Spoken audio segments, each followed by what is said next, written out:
Le magazine littéraire Épilogue est une présentation de la Librairie du Quartier. Merci à ce précieux partenaire et à leur équipe de libraires. Vos prochaines lectures vous attendent au 1120 Avenue Cartier. Voilà, donc on entame déjà le dernier droit de cette émission avec Josiane Desloges. On parlait de la peuplade qui était représentée, ma foi, dans cette émission. Et là, on va vers les littératures du Nord. C'est traduit du suédois, si je ne m'abuse. Oui, tout à fait. C'est un peu un dada à la... Je pense que c'est une ligne directrice totalement assumée. Là, ouais. En fait, avec la chronique de Geneviève, on voyait vraiment une autrice québécoise qui signe une œuvre originale, mais il y a vraiment un volet traduction nordique très, très assumé à la peuplade, qui est distribué en Europe, donc c'est très logique aussi. Mm-hmm. Puis cette fois, effectivement, c'est une autrice suédoise qui s'appelle Johanne Lykke Holms. J'espère que je le dis comme il faut. Une traduction de Catherine Renaud.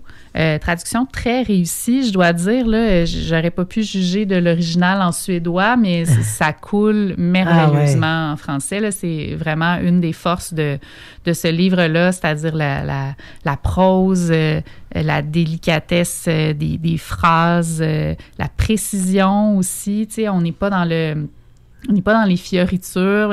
Quand il y a des images ou des métaphores qui sont mises, c'est juste à la bonne place. Là, donc, il y a un mélange de précision puis de délicatesse qui est très intéressant à lire. Quelque chose de très... Moi, j'avais lu le premier, Strega, là, qui était... c'était une... Je ne sais pas ceux qui s'en souviennent, mais c'était une femme qui était engagée pour aller travailler dans un hôtel pratiquement abandonné, dans une région alpine. Oui, c'est elle. On attendait des clients qui n'arrivaient jamais. C'était vraiment un roman d'ambiance féministe, mais très... quelque chose qui rappelait le film Les Autres avec Nicole Kidman, mettons. On imaginait toujours de la brume partout. Puis dans son écriture, c'était vraiment très bien rendu. C'est un roman très tranquille, mais vraiment d'ambiance. Puis tu semblais... quand je t'ai dit c'était onirique, son premier roman, tu m'as répondu « Ah, ben ça ressemble quand même un peu. » donc tout à fait. C'est un des premiers mots qui nous vient en tête quand on réfléchit à ce roman-là. Il se passe peut-être un peu plus d'affaires, si je compare à ta description. On est dans En fait, c'est un roman en 3 parties. 2 parties plus courtes, la première et la troisième qui se déroulent en ville, dans l'appartement d'un couple qui est formé de India et de Kalas. Ils sont sur le bord d'un fleuve. Ils ont un petit appartement qui donne sur une cour partagée, donc ils croisent les voisins. C'est étouffant, c'est l'été. Le fleuve est très présent, mais tu sais, plus comme une espèce de présage de quelque chose qui risque d'arriver ou de... Tu sais, c'est pas un fleuve rafraîchissant. Tu sais, c'est... India travaille à l'université, dans une faculté de théâtre ou de littérature, ou en tout cas en lettres. Kalas fait un emploi mystérieux. Ça fait partie... Il y a des trous dans ce roman-là qu'on nous explique pas. Moi, je trouve que ça fait partie de la beauté de la chose. Là. C'est pas des lacunes, ça semble extrêmement voulu. Kalas fait des trucs sur son ordi et... c'est bien mystérieux. Okay. Mais en tout cas... On assume de ne pas le savoir puis de pas, oui, c'est pas ça. le comprendre. On ne sait pas trop si c'est comme controversé. Là. Il y a des petits indices des fois là, qui nous... genre limite de la légalité? Ou en tout cas, on ne sait pas trop. Là. Okay. je me suis imaginé des choses, mais je les ai peut-être juste imaginées. Donc, c'est ça la première partie. Puis la troisième se déroule en ville, dans l'appartement et puis le milieu de...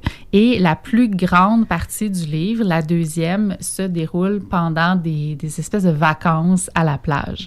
Donc, le couple décide de répondre à une invitation d'une amie d'enfance de Kalas qui s'appelle Desma et d'aller la rejoindre à sa très grande et immense maison sur une plage. Donc, ils prennent le train, ils se rendent jusque là-bas. C'est supposé être des vacances, mais tu sais, encore là, Desma et Kalas ont comme une relation qui remonte à très longtemps. C'est une relation entre 2 classes sociales aussi. Desma était très riche, Kalas, on comprend qu'un peu moins. Ils évoquent des éléments de leur passé. Desma a eu un enfant qu'elle s'est fait enlever un peu par les grands-parents paternels là, qui étaient extrêmement riches puis qui ont décidé de s'approprier son enfant. Donc, tu sais, il y a tout ça sous fond de plage et de vacances balnéaires, mais aussi d'un incendie rouge et toxique qui fait... ça faisait beaucoup penser aux incendies de Las Vegas, là, quand je lisais ce truc-là. C'est-à-dire, c'est un incendie qui gronde au loin, qui s'approche, il y a une fumée toxique qui se répand. On comprend que ça doit toucher un peu plus des maisons de riches. OK, oui, comme évidemment, il y a eu à Los Angeles récemment. Ça. Et il y a, évidemment, comme c'est les vacances, c'est l'été, c'est la mer, ben il y a beaucoup d'enfants qui sont sur la plage, qui en profitent. Il y a une noyade à un moment donné. Personne porte attention à la noyade, sauf les enfants. Donc, on crée des espèces de rapports comme ça. Tu sais, il se passe rien de purement surnaturel, mais on a toujours l'impression qu'on est sur le bord. Mm-hmm. Donc, un peu comme le fleuve qui gronde un petit peu au loin. On est comme toujours un peu aux aguets, là. C'est un peu angoissant. C'est bien maintenu, c'est beau, mais tout le long, on se dit, mais... Tu sais, quand est-ce qu'on va verser dans le fantastique, tu sais? OK. Puis on verse pas dans le fantastique du tout. Je veux pas vous vendre de punch, mais on est toujours sur le point de. Donc, pendant qu'ils sont à la plage, à un moment donné, il y a 3 enfants qui viennent cogner à la porte et qui veulent prendre des nouvelles de la personne qui s'est presque noyée et que Calas et un ami ont amené à l'hôpital. Donc, le prétexte des enfants, c'est prendre des nouvelles d'un noyé. Et puis, ben là, ces enfants-là, ils disent qu'ils n'ont pas de parents, qu'ils n'ont pas d'histoire, qu'ils vivent sur la plage. Donc là, ils font comme, OK, ben on va les garder pour la nuit. Donc là, ils les installent dans l'ancienne chambre d'enfant de l'enfant de Desma. Puis là, tout d'un coup, tout le monde devient comme ben à cran. Comme si c'était comme un peu dangereux là, de garder ces enfants-là, ou c'était un peu bizarre, ou en tout cas, on ne sait pas trop... Encore là, cette même tension que tu évoquais, là, quelque chose d'un peu... c'est pas trop qu'est-ce que ça tire comme nerf, là, mais Calas, c'est bien nerveux. Est-ce que ça a un lien avec son emploi, avec son passé? En tout cas, on ne sait pas trop.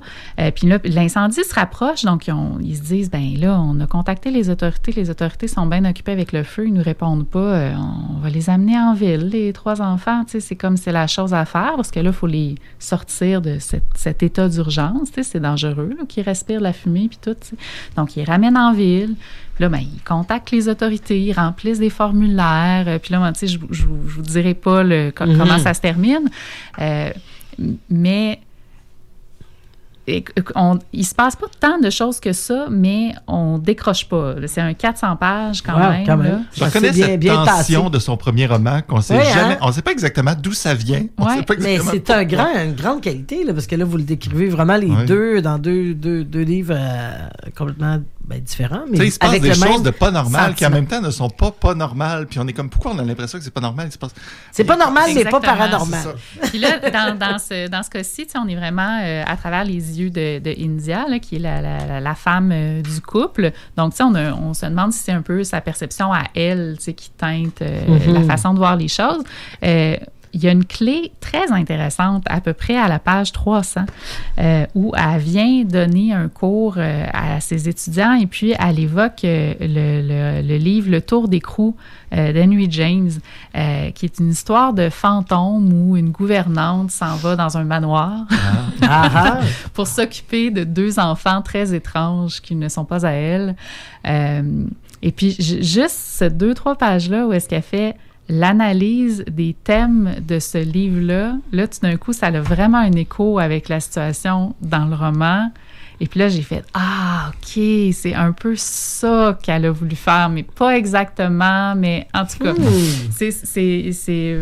Moi, j'ai trouvé ça vraiment... je lirais un autre roman de cet auteur-là sans hésiter, je pense. Entre autres pour la plume. Là, je trouve qu'on est souvent dans le quotidien, dans les bribes poétiques, dans la littérature contemporaine en ce moment. Puis ça fait du bien d'avoir quelqu'un qui a du souffle puis qui a une proposition d'atmosphère. C'est vraiment un roman d'atmosphère. Je t'apporterai Strega, que j'ai toujours à la maison, je pense, qui est un drôle de roman auquel on continue de penser. Voyons, il se passe pas tant de choses. Pourquoi j'y pense encore? C'est ça nous hante. Voilà. Il n'y a pas de fantôme en tant que tel. Non, mais moi, j'avais une image un peu de Shining, là, quand t'en avais parlé. Tu en as reparlé, puis j'avais même un petit gars qui roule en dumb buggy dans un couloir vide.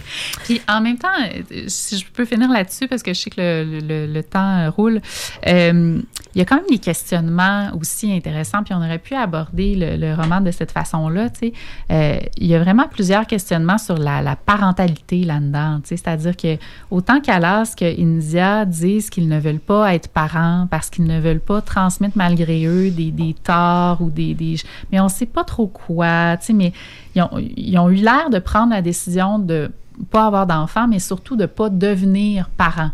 Et là, ils se le font un peu imposer par hasard. Ils y prennent plaisir.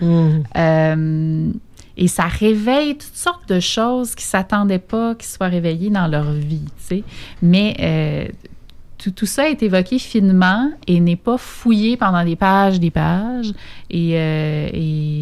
Mais ça nous fait réfléchir. Donc, beaucoup de contenu dans ce Soleil rouge, Josiane. Oui. Super. Donc,